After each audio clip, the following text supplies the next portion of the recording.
tells his story with the Pharisees there and with the crowds there. And then Jesus does something really provocative. He turns to the crowd and says, "What do you think should happen to those tenants?"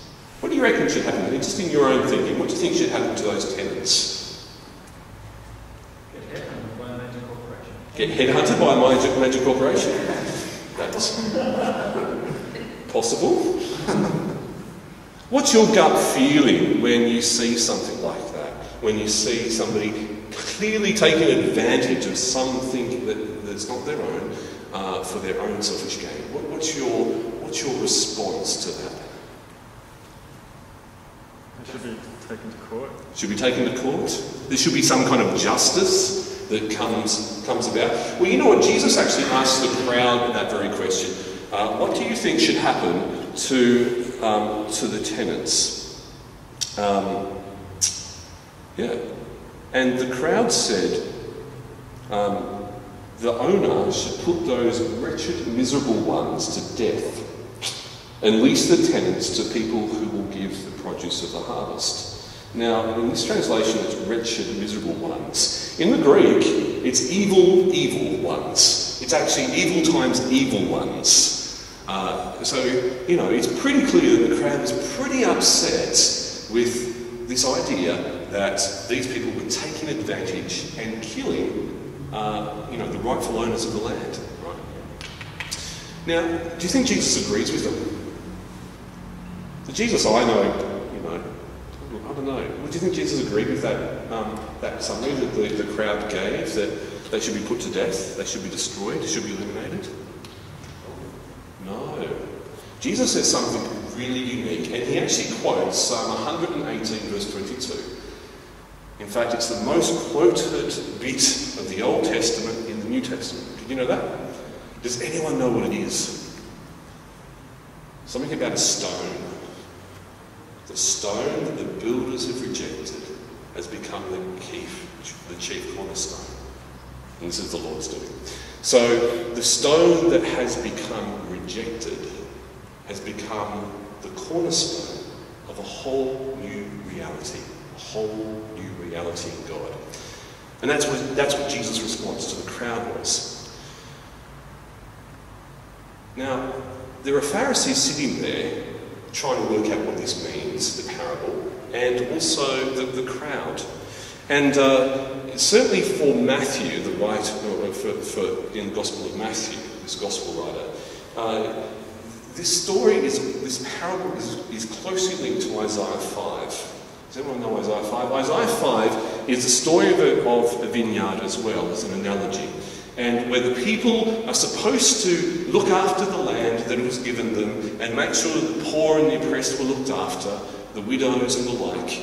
And if not, then it will be taken from them and the images of the Babylonians will come and take over. So it was a bit provocative. But in Isaiah 5, the vineyard represents the people of God, or the Jewish people at that time. The owner of the vineyard is God. And the tenants, the ones who are responsible for oversight of the people of God, were the religious leaders. So this is why that particular parable pushed all the wrong buttons. In fact, it infuriated the religious leaders, because the religious leaders then were going, well, hang on, the crowd's going to turn against us. They're not respecting our authority. The religious leaders were using and abusing their power for their own selfish gain. And they lost sight of what it means to be custodians and not possessors. They saw their role as something to possess rather than something to be of stewardship and being a custodian of. There's a big difference. The other thing that's really amazing is that Jesus uses that word, the stone that the builders rejected has become the chief cornerstone. And in a very strange but amazing way, this is something of gospel reality being weaved through this particular story. And it is that the place of the rejected, the place of those who are marginalised and pushed to the edge, becomes the place of the work of God, the place of salvation, the place of healing, the place of restoration. And what that says to me is something quite profound. It says that, the place to find the work of God is more so in the place of the rejected. People who are rejected, rejection we feel ourselves, rejection in our community, than in the place of success, the place of getting it all together, the place of being, growing your kingdom and becoming a billionaire. It's a radical different way of thinking. In fact, it's radically different to the culture that back then as it is today. The kingdom of God dwells in the place of the rejected. The other amazing thing here is the Son that was sent is also the image of Christ himself. And Christ, or God, becomes vulnerable by sending God's very own Son into the place of the rejected. To be rejected, to be killed. But in that place of vulnerability, something amazing happens. Because in this particular parable, or this story, it goes on, it says that basically the tenants will end up tripping on the stone and will fall into pieces, which is kind of, it reminds me of a scene of a movie where they walk through this laser beam and they all fell into pieces. Not a very, not a bit of a violent image, I know.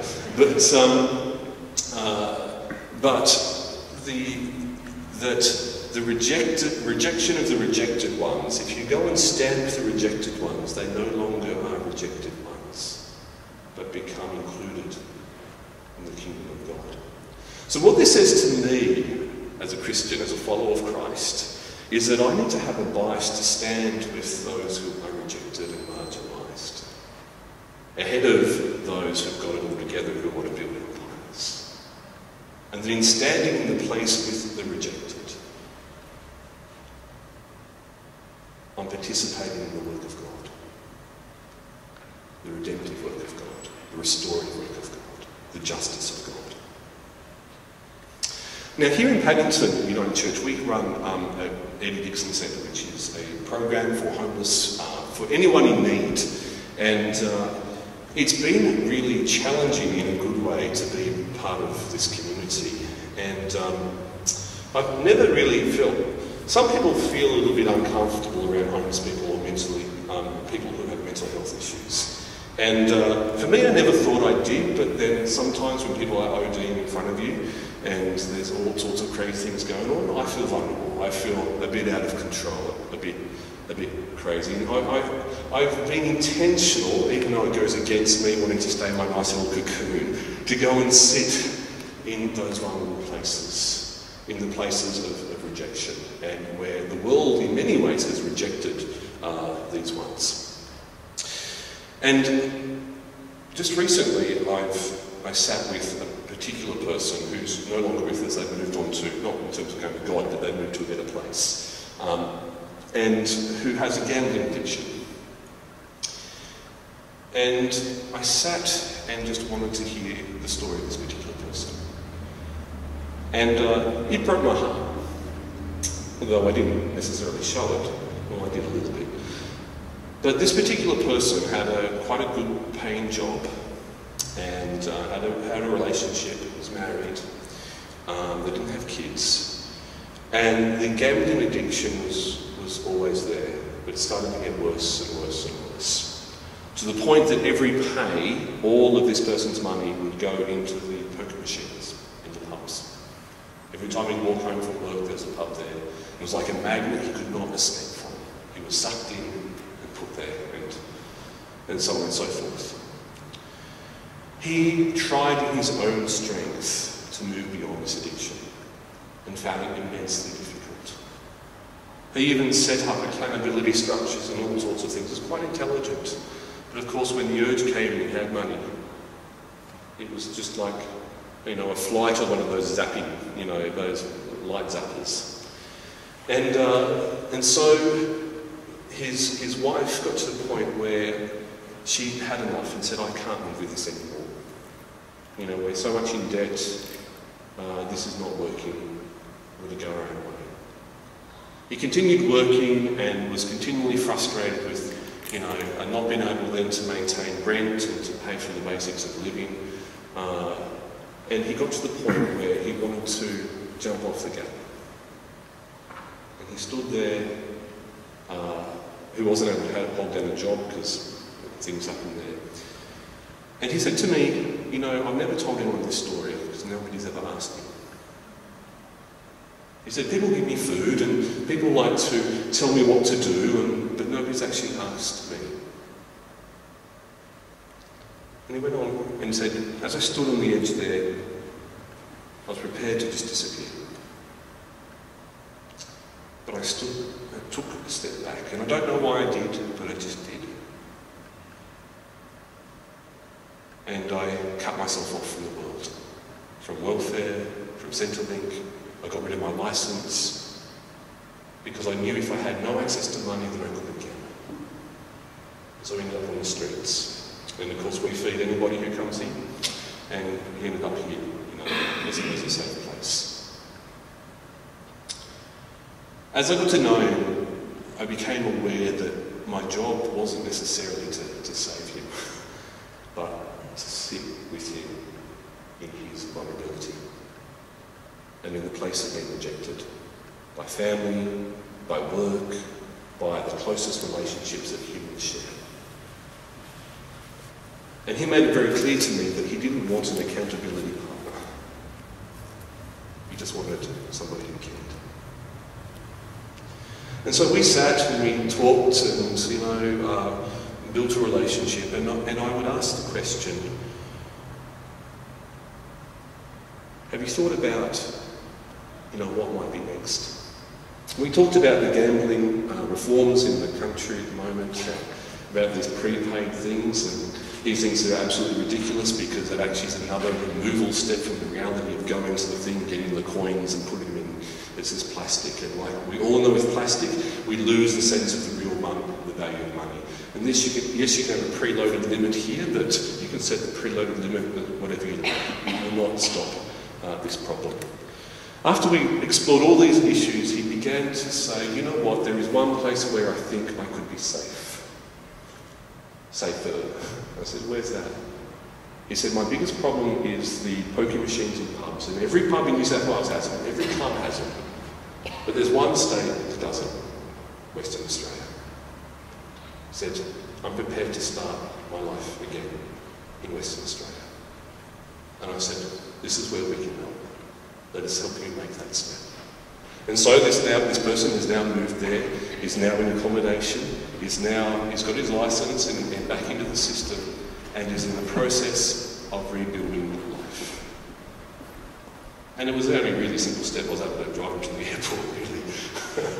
It wasn't that much from my point of view, except that the risk to stand in the place of the rejected and the vulnerable. Now, you know what? This really challenged me because, occasionally, a bit more than occasionally, maybe once a month, I'm prone to looking at the jackpot lottery and buying a ticket thinking, wouldn't that be nice, winning the $20 million or the $15 million or the $2 million? And for me, I thought there was no harm in it, and it was only $5 every so often. But then I actually got a sense of how destructive that is. And now I can't, I feel sick. When I see that, my response is, this destroys lives, and I can't participate in that anymore. And in a very similar way, this is what Jesus is addressing with in this parable, and with the people who are listening, is that there are systems that are more about self-sufficiency and self-greed than genuine justice and care. At the end of the parable, Jesus says something about, basically you'll be known by the fruits of the kingdom. The fruits of the kingdom of God. And I think working and shaping a life around the fruits of the kingdom of God won't make you rich. Won't give you notoriety. In fact, it'll probably take you to the vulnerable places of our world where people are rejected. But this is the place where Christ dwells. This is the place where Christ redeems, restores, and rebuilds. The stone that the builders have rejected has become the chief cornerstone.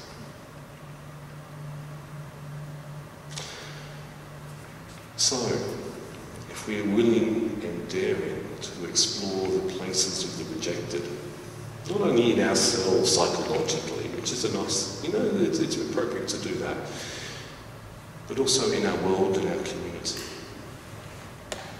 we may be surprised that Christ is already there, calling us to participate in genuine relationships that bring fruit of the kingdom of God.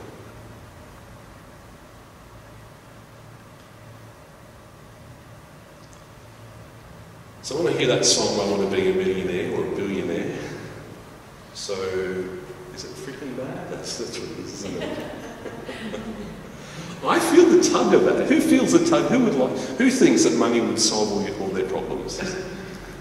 I mean, I get tempted by that, I do. Or notoriety or popularity or so on and so forth. But I can't help but be caught up in that gospel call. But it's not about that.